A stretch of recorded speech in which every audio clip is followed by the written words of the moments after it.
I am Jamil Owens, Family Relations Coordinator here at the Center for Autism Research at CHOP. I'm also a proud autism father, and I'm the creator of this space. But it wouldn't be a space without you. So, round of applause for yourself and everybody who is here with me today. Welcome.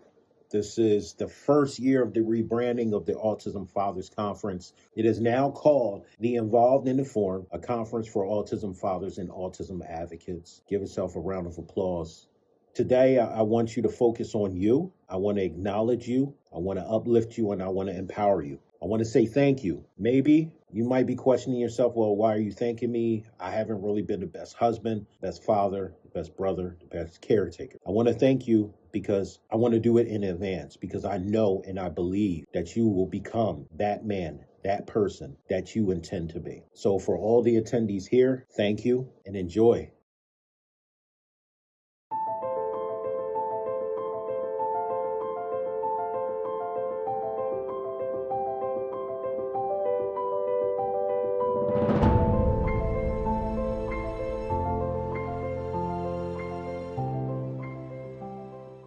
Safety simply means security. It's being able to provide an environment that supports a person's well being, their overall well being. I think back because everybody has trauma. A lot of things in my life didn't provide safety for me. So I had to create what safety meant for me. And then that in turn meant for me to create a safe space or a safe understanding for my son Shane, who was diagnosed at the age of 3. Safety means evolution. It means heart posture. It means empathy.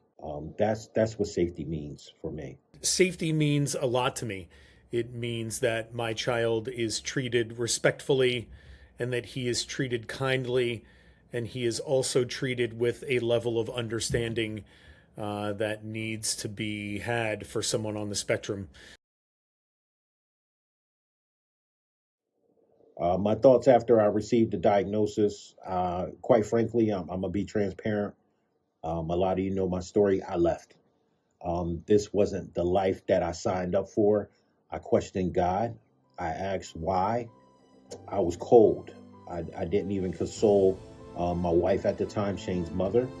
It was all about me, me, me. I don't deserve this. Why did this happen to me?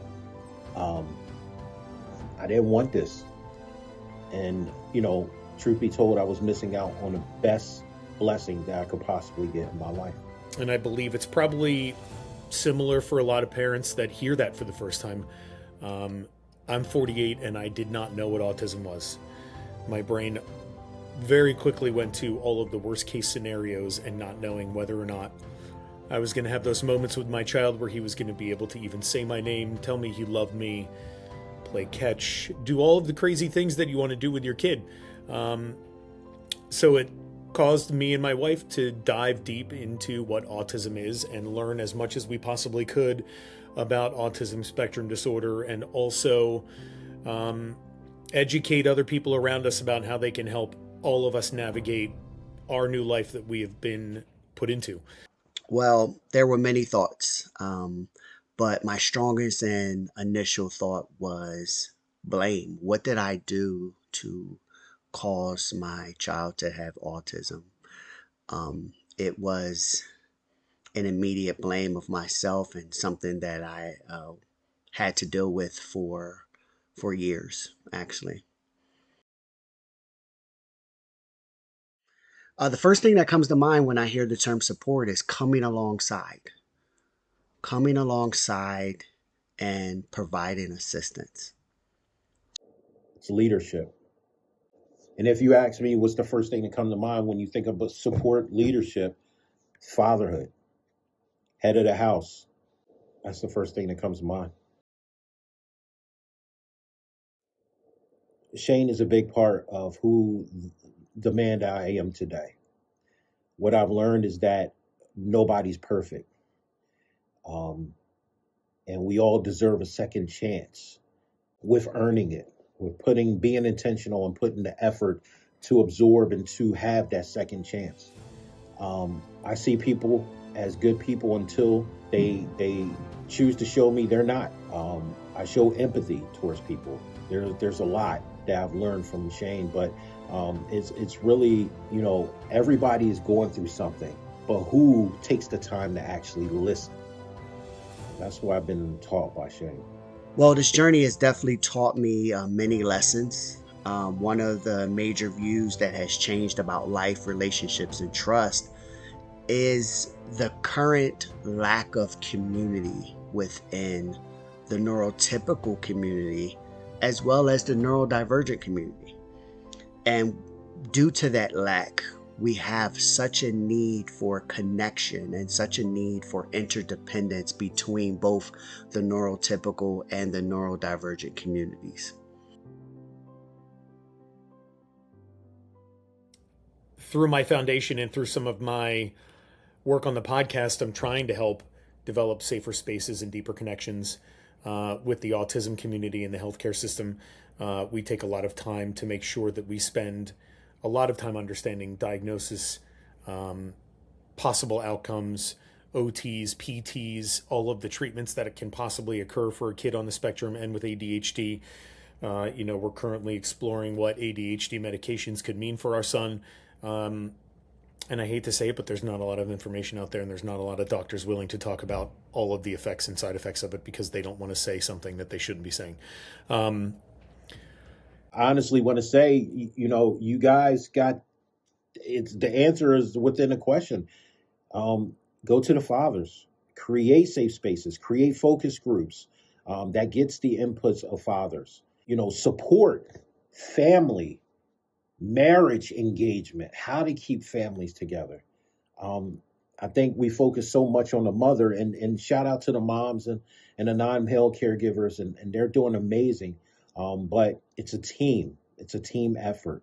And I do understand, and I want to acknowledge that sometimes it's just a single parent, right?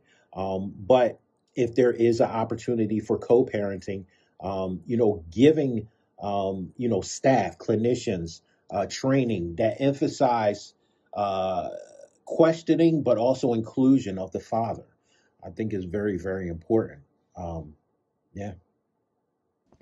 One of the core building blocks for the development of safer spaces, both in the community and in the healthcare system, is simply information and knowledge. I believe it to be one of the core building blocks and a core piece of a foundation. We need to have concise information poured into the community, poured into our healthcare systems, so these places can begin to build and develop and design safer spaces for our autism community.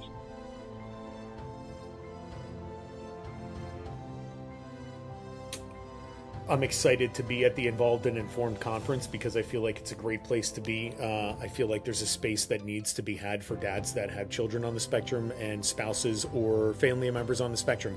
People should attend simply for knowledge and information and to build community. There are some that need information because they're new to the community. There are some that need information because they are new to the autism space. If you are looking for a conference that's not your average sit down, listen to a bunch of boring people talk about information you can find on the internet, this is the conference that you want to be at. There is a need for everyone, and this conference will answer that need for everyone. The education piece of this is the most important thing, and a lot of people don't realize that they don't know what they don't know. They have a idea of what they think autism might be, but they don't really know. If you want to connect with other like-minded fathers and individuals, non-male caregivers that are open, accepting, and looking for a safe space, this is where you need to be at. If you want to come out and get some free swag and have acknowledgement and have empowerment, this is the conference for you. It's made by an autism father for autism fathers and autism advocates as well. That's why. Autism in its totality is very similar to the universe. It is ever expanding. And even as we gain more information and knowledge about autism daily, there is still so much to explore. There's still so much to learn. There's still so much to pour into the community. I have come to a very clear realization that I, given the opportunity, would not choose another way to have my son. Him being on the spectrum, him being who he is, I would not want to change, and he is who he is because of his autism spectrum, not despite of it. He is a kind, loving, gentle little boy that I love with all of my heart and could not imagine him being any different. And I look forward to actually helping him in life navigate autism and really show him that it's a superpower of his and he can do great things no matter what diagnosis he holds in life. So definitely a powerful question. I do have two children. I have a neurotypical child and I have a neurodivergent child. And I will tell you, although they are night and day in most things that they say, most things that they do, their actions, their speech, their communication, the way they process things, the way they handle situations, I will honestly tell you that it has been a blessing to have both of them. And I've been humbled by learning both places and spaces, honestly. It's been a real blessing. No, I've been blessed with Shane.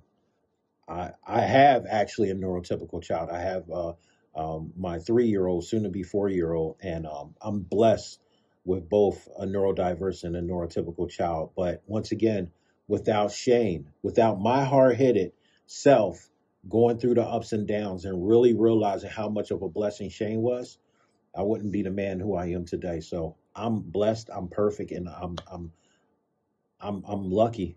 I'm lucky. But I do want to realize that not everybody feels the same way. Their situations are different, and I want to acknowledge that. But I do want to acknowledge and ask those individuals to look at their life before having this amazing loved one and see some of the pitfalls that you may have dodged, you personally, because of your child. It is to dive in and educate. I have grown immensely as a dad and as a human, as an adult, as a leader in the workplace that I am in, just by understanding and becoming educated about my surroundings, who I'm with, what my son might need to go through, and what he is going through. And it's been very important to me to be able to translate that into the rest of my life and be caring and a lot more open and loving towards people and just having empathy and understanding where people are coming from. And this is simply, you're not alone. There are places, spaces, and people that will come alongside, that will support you in this journey. There is a community. There's an autism community that it has its arms open and ready to support. One piece of advice that I would give to autism fathers and autism mothers, not an advice, but more of a statement. You are valued, you are loved, you are important. I think autism fathers and mothers and just people in general just don't hear that enough. You are loved. You made mistakes. You probably did them coming down to the conference. But at the end of the day, you are still loved. So I implore you to take advantage of this conference and build yourself up, to build community, to challenge yourself as an individual, as a provider, as a caretaker. I love you.